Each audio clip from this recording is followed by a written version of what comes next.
Seguimos en AFK 2022, son en este momento las 20:11 en la Argentina y como prometimos, como anunciamos, después de un bloque en el que nos pusimos un poco crispados, José, y nos pusimos, no te voy, viste que a veces uno, para no reconocer los errores propios, viste como que lo engloba, lo pluraliza, estaba un poco crispado, les prometo un poco más de tranquilidad, pero hay cosas que se darán cuenta, me exasperan.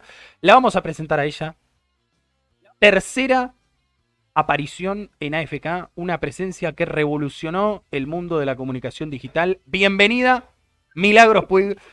No te rías, ¿cómo le va? No te rías, que no me cree nadie. Pero con tremenda presentación tengo que estar a la altura después. Usted lo Bueno, está. muchas gracias por esa presentación.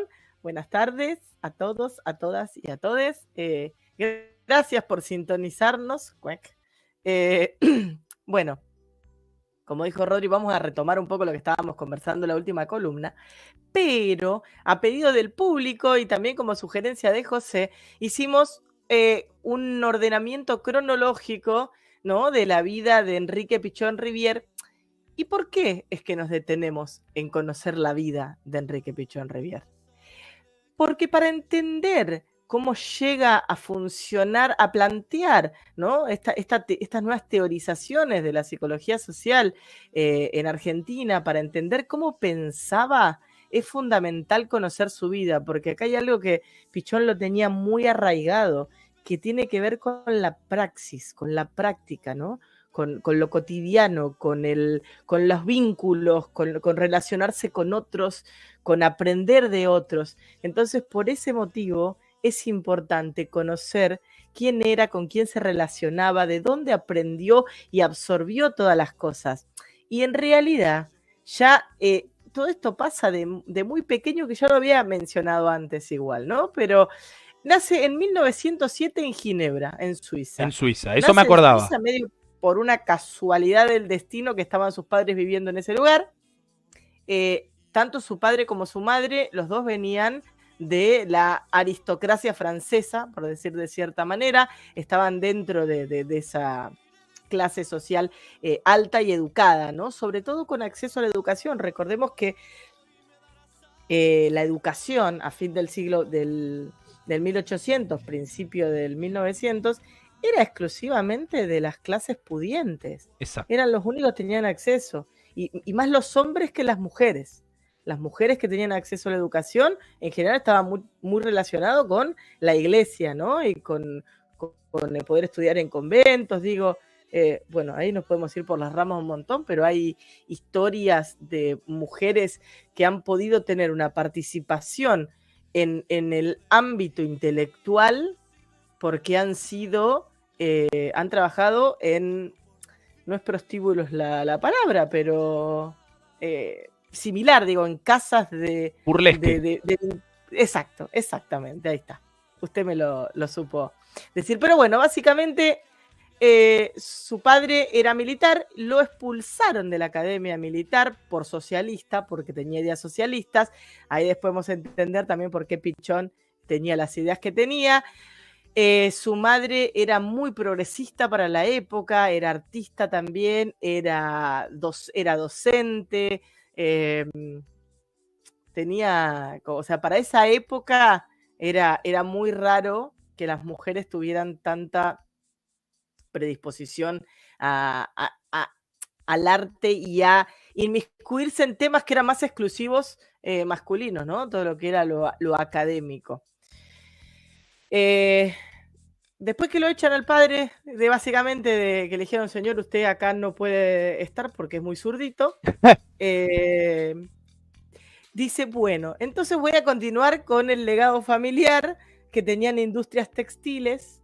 Entonces decide irse, se va a Inglaterra a perfeccionarse, hace cursos sobre la industria textil y bla, bla, bla, bla, bla, hasta que llega a sus oídos esta cuestión de la oportunidad de venir a América, sobre todo a Argentina, a trabajar allá por 1910, donde además había mucho incentivo por parte del Estado, que les daba tierras y les facilitaba un montón de recursos para justamente poder producir la tierra.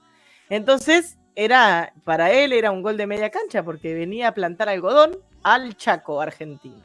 Entonces la idea era producir el algodón que después en las industrias familiares en el sur de Francia las iban a confeccionar la ropa. Qué locura. Claro, el problema es que el señor se llamaba Alfonso. El problema es que don Alfonso Pichón no tenía la más pálida idea de lo que era vivir en el campo. O sea, y tuvo la mala suerte de que le tocó un año con muchas, ¿cómo se llaman estos bichotes grandotes? La langosta. La langosta, la langosta, claro. le hicieron miércoles toda la producción. Así que primer año le fue horrible, segundo año le fue horrible, tercer año le fue espantosamente mal, y así seguían. Dice, según Pichón, a ver, toda esta cronología que yo les voy a contar, me olvidé decirles esto que era importante, dar de dónde la saqué, citar las fuentes, lo que le falta muchas veces al periodismo, citar fuentes, de dónde sale la información. Sí. Bien, todo esto que yo les estoy contando está en el libro Conversaciones con Enrique Pichón Rivière de Vicente Cito Lema. Un grande. Después fue hasta rector de la Universidad de las Madres de Plaza de Mayo. Estuvo exiliado,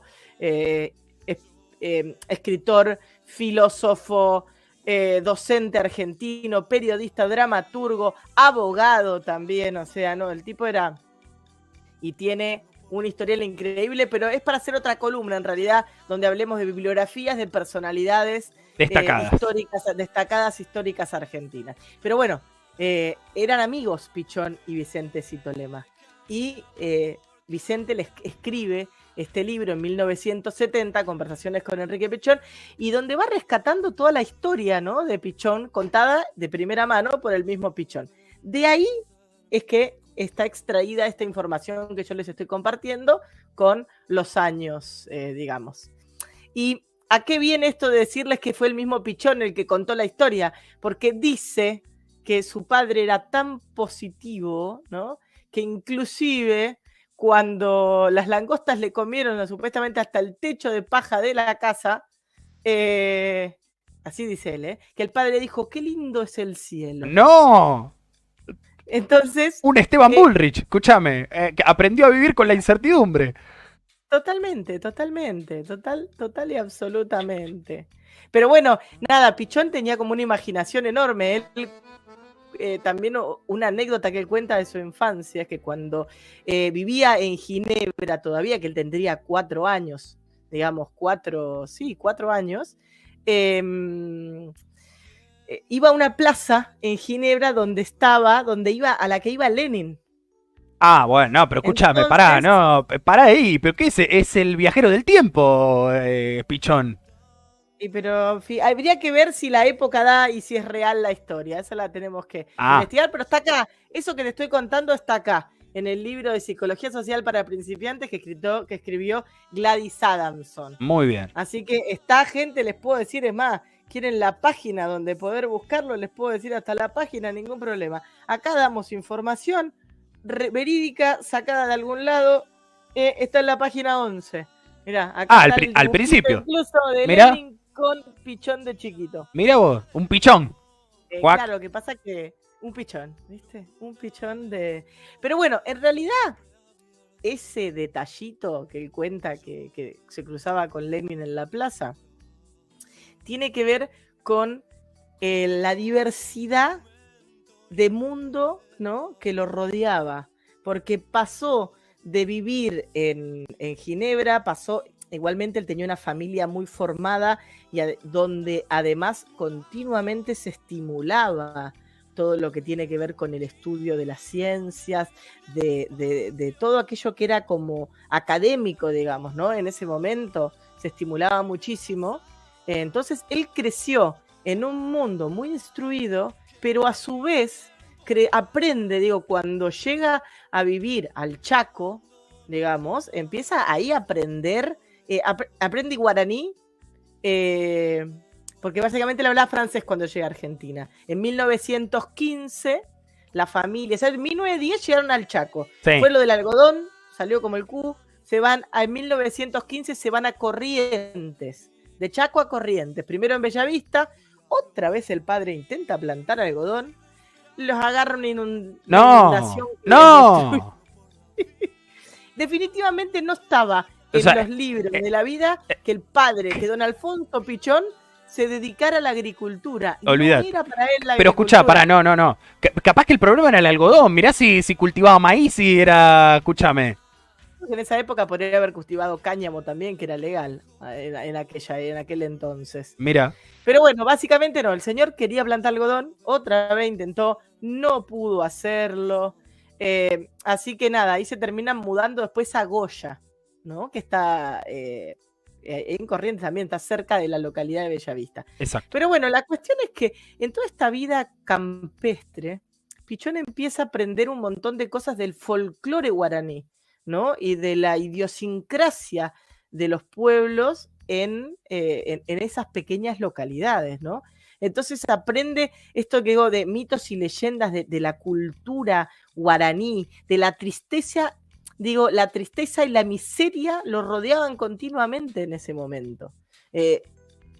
Porque era un poco el halo que había en esa época histórica. Entonces, básicamente, cuando se fueron a Goya ya era una ciudad un poquito más grande, la madre de Pichón, que era maestra, además funda una escuela, varias escuelas, pero entre eso también el Colegio Nacional, da clases ahí, donde estudia Pichón y sus hermanos. Que otro dato de color, en realidad, Pichón eran 6 hermanos, pero Pichón era el único que era hijo de su madre, digamos. Los otros eran hijos de su tía. Porque el padre bueno, pero escúchame, no, no. Bueno, es un pero quilombo. en esa época era así. ¿Qué vida? No, Josefina era la mamá de Pichón. Se casa con el padre con don Alfonso, cuando muere su hermana, digamos, y se hace cargo de los 5 hijos que tenía con la hermana don Alfonso. Una maravilla. Pero era, a ver, si bien a nosotros nos parece algo extraño el día de hoy en día, en nuestra actualidad, en ese contexto era muy común eso. Lo mismo que ir a pedir la mano, que era típico que el hombre iba a pedir la mano de la mujer y le decían, no, con esa no te podés casar, te podés casar con esta otra, porque se casaban en orden cronológico, o sea, si la mayor no se casaba no podían seguir el resto. No, pero por favor. Y en la cultura de esa época, no, fíjese cualquier película de la época y lo va a ver, no es invento mío. No, pero bueno, está claro nada, que no es un invento tuyo. Se van a Goya, ¿no? Bueno, ahí el padre de Pichón dice, bueno, voy a tener que hacer lo que sé hacer, que es básicamente ser contable, y se puso a dar clases también de matemática y de inglés, que era como su fuerte, digamos, porque dijo, no, ya está, la agricultura no es para mí. La agricultura no va, no, claro. Soy un maceta, no tengo mano verde, a mí no me sale, chao, me voy a dedicar a lo que sé. Si fue feliz o no fue feliz, no lo sabemos, porque eso no lo contaron. Por ahí don Alfonso le dio un montón de ideas a Enrique Pichón Rivière después para el resto de sus trabajos. Pero bueno, en 1919, acá hay otra anécdota muy particular que no sé si contarla, porque en realidad hasta a mí me parece sanatera. Voy a ser sincero la anécdota. Pero bueno, dice que había un político muy, muy famoso dice quién era, del lugar de Corrientes, que le gustaba ir a una isla, iba a la isla, una isla solitaria. Entonces, que fue a esa isla y empezó pensando que estaba solo, empezó a gritar eco, eco, y hacía con la voz, viste, el eco de la inmensidad y la soledad, de pronto le contestan, la puta que te parió, y el tipo se espanta y sale corriendo y nunca más volvió a la isla. ¡No! De ahí Pichón obtiene, digamos, lo que es la impresión imborrable del pánico en los seres humanos, ¿no? Su primer contacto con el terror de alguien. Porque nada, supuestamente el tipo pensaba que estaba solo, le contesta un árbol, que en realidad no era un árbol, era Pichón y sus amigos estaban paviando y estaban escondidos atrás del árbol. Pero bueno. La puta que te parió. Escucha. Ver si es cierto, sí. Pero eso ante todo, pero aprendió rápido el español Pichón, aprendió las palabras importantes. Pero aparte creo que te podía mandar al mismo lugar en guaraní, en francés. Bueno, después aprendió inglés, creo que hasta alemán para poder leer las obras de Freud. No.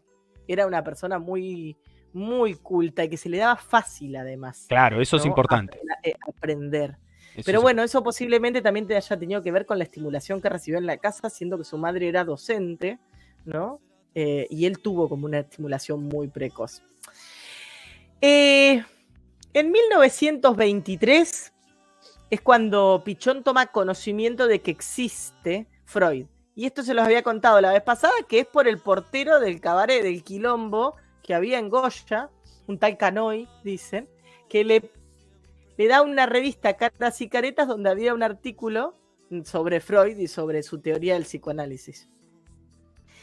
En 1924, Pichón fue campeón juvenil de boxeo, porque también hacía remo, ciclismo, natación y otros deportes porque le encantaban, y sobre todo el fútbol, le encantaba jugar al fútbol, y funda en ese año el club Matienzo de Goya. Habría que chequear si todavía sigue existiendo. Podemos pedirle el acta constitutiva. Sí. Sí. El acta constitutiva, la personería. Claro. Pero el acta constitutiva, a ver quiénes figuran como socios, miembros fundadores del club Fútbol Matienzo. Y que el primer presidente del club fue Canoy, el portero del Cabaret. El portero del Cabaret. No, pero es buenísima esta historia. Es buenísima. Igual algo que me encantó, que escuchaba que Canoy le decía que en el cabaret, ¿cómo era que no le dicen cabaret? En el Quilombo era el lugar más democrático que él conocía, porque todos hacían fila, todos pagaban por igual, que eran todos iguales ahí adentro, que no había, por decir de alguna manera, privilegios adentro del Quilombo. Y posiblemente haya sido así, es como muy peculiar en realidad si uno se pone a pensar lo que debe haber sido la vida en esa época dentro de los cabarets, de los quilombos, de esas casas de placeres, llamémosle, ¿no? Pero también es entendible porque muchas mujeres que trabajaban en esas casas en realidad tenían una cultura impresionante porque no es que iban al quilombo o al cabaret o a la casita o como el burdel simplemente a tener relaciones sexuales. Exacto, no, iban también a vincularse con otros, era un lugar de esparcimiento, intercambiaban ideas. Es más, el Pichón Rivière funda el Partido Socialista de la localidad y lo hacen en el Quilombo. Déjame. No. El mismo año, 1924, él con sus compañeros funda el Partido Socialista de la localidad justamente en el cabaret, en el Quilombo. Es buenísimo. Imagínate todo lo que se diría hoy si un partido político se funda ahí, ¿no? 8 votos sacó en la primera elección. Bueno, paso a paso. Escuchá, te doy un dato, así una digresión, un dato. El Club Benjamín Matienzo no solo existe, Club Benjamín Matienzo de Goya, sino que en escasos 16 días estará cumpliendo sus primeros 100 años, su centenario. Mira. El 22 de abril. Anterior a 1924, como decía el libro. 22 de abril de 1922 dice que se fundó. Así que. Habría que después investigar un poco más, a ver si de verdad está Pichón ahí adentro, como se dice, cuenta la historia, o es un... Pero bueno, igual me parece que vamos a terminar partiendo en dos un poco la historia, porque mirá, recién nació en 1907, vamos por 1924 y se murió en 1977. Así que nos queda historia. 3 capítulos más o menos. ¿Viste? Nos queda un montón de historia de Pichón, pero bueno, vamos a resumir, vamos a dejar por lo menos cuando llega a Buenos Aires. Vamos a cortar en cuando llega a Buenos Aires. Dale. Y ahí en Goya estudió, terminó, bueno, la primaria ya la había terminado, hizo la secundaria. En 1925 se va a Rosario para estudiar medicina, ¿no? Ahí obtiene su primer trabajo, que era de profesor de modales y de francés. ¿A quién? a las muchachas del lujoso prostíbulo No, Madame. no, no, no, Le no, no, encantaban José. los prostíbulos No, no, a era Pichón. Un un... amante de los piringundines desde que nació, boludo, más o Claro, menos. claro, claro. Rock O Fuerte, sea, seguro, mira, lástima que ya no estaba entre nosotros, pero se hubiera comprado el disco, no recuerdo cuál es, el que tiene Rock Fuerte en el Puticlub, era el tema de Pichón. y aparte muy interesante haber podido preguntarle a él qué pensaba de las trabajadoras sexuales, ¿no? Y de los derechos. O sea, la verdad que podría haber surgido un montón de conversaciones muy interesantes con respecto a Pichón y los prostíbulos. Pero bueno. Básicamente ahí también escribe su primer poema en esa época, ahí cuando vivía en Rosario. Y tiene su primer acercamiento con Lutremont, que es importante después porque es un libro que escribe un poeta uruguayo que Pichón después lo va a conocer, y no les voy a spoilerear más porque me parece que eso vamos a llegar a la próxima. Pero bueno, empieza a estudiar en Rosario, se enferma y vuelve a Goya otra vez. De neumonía se enferma complejamente de neumonía, entonces vuelve a Goya otra vez y se queda un tiempo mientras se recupera en una estancia cercana y se pone a trabajar como maestro particular de algún terrateniente oligarca que seguramente todavía sigue teniendo las tierras, ¿no? Seguro, eso es lo último que entrega, Mili. Eso es lo último que se pierde. Y bueno, y en 1927, que acá vamos a dejar porque ya si no me parece que nos estamos excediendo mucho de tiempo, se traslada definitivamente a Buenos Aires para estudiar medicina en Buenos Aires y se va a vivir a la pensión del francés, se llamaba el lugar, que está en el mismo edificio que hoy ocupa la AFA, básicamente. ¿En Y ahí, Piemonte? sí, sí, sí. No, vos me estás jodiendo. Y no fundaron No, no fundaron un prostíbulo antes que la AFA, ¿no? Porque sería buenísimo eso. y pero es entre la AFA y un prostíbulo se vende así como se Hay, venden. hay, Disculpame, pero hay por eso, mucha. no, no, Ah, por eso te digo, capaz que el lugar conservó, ¿entendés? Si ya había un prostíbulo, conservó como cierta mística y los dirigentes del fútbol argentino que concurren ahí tienen tendencias a entregar a sus socios por dinero. es como es una comparación bastante. Pero bueno, básicamente, y ahí, viviendo en la pensión del francés, conoce a quien va a ser dice, maestro de vida y gran amigo, Roberto Art, que tuvo una gran influencia en la vida de Pichón. Entonces él también, Pichón era rabalero, era una mixtura, o sea, era una mezcla de mundos, una mezcla de estratos sociales, porque el tipo era lo menos, o sea, él no se consideraba ni un intelectual, ni le encantaba, al tipo le gustaba otra cosa, a él le gustaba sacar de las experiencias de la práctica concreta, y todos tenían un saber para él, y todos eran, de todos podía aprender algo, ¿no? Y de todo dejaba como ese grano de transformación.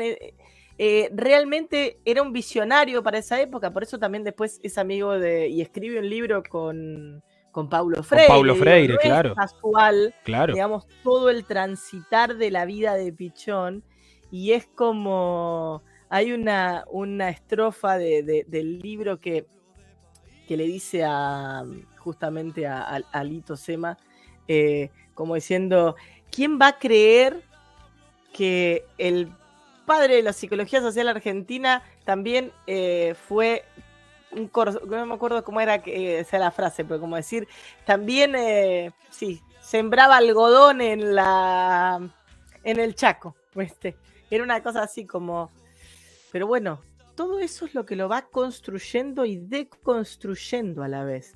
Toda esa cantidad de experiencias vividas, de esas personas conocidas, digamos, es lo que le fue dando la riqueza de pensamiento y la apertura de pensamiento. Porque si hay algo que Pichón no era conservador, ni tradicionalista. A él le gustaba transgredir, le gustaba comprender, le gustaba cuestionar. Entonces, bueno, vamos a quedarnos justamente acá en 1928, que entra a la Facultad de Medicina a la UBA a estudiar. Y bueno, básicamente él entra para descubrir el misterio de la tristeza. Ah, mira vos. Así dice, Mira, ¿no? mira. Pero Así que él, lo pará, vamos a dejar. pará, te hago la última. ¿Él se Sí. sentía triste o quería descubrir por qué No, las no, no, no, personas no. sentían tristeza? Claro, no, no, es el misterio de la tristeza en general, En no porque general. él lo padeciera. No, Sí, me no, no, tal cual. quedo con este concepto, Mili, para cerrar, que me pareció muy bueno. Esto de cada persona poder sacar una experiencia, poder sacar un conocimiento. ¿Y por qué me quedo con esto? Y lo hemos conversado muchas veces con vos en privado, con José aquí, el Burka, Leo.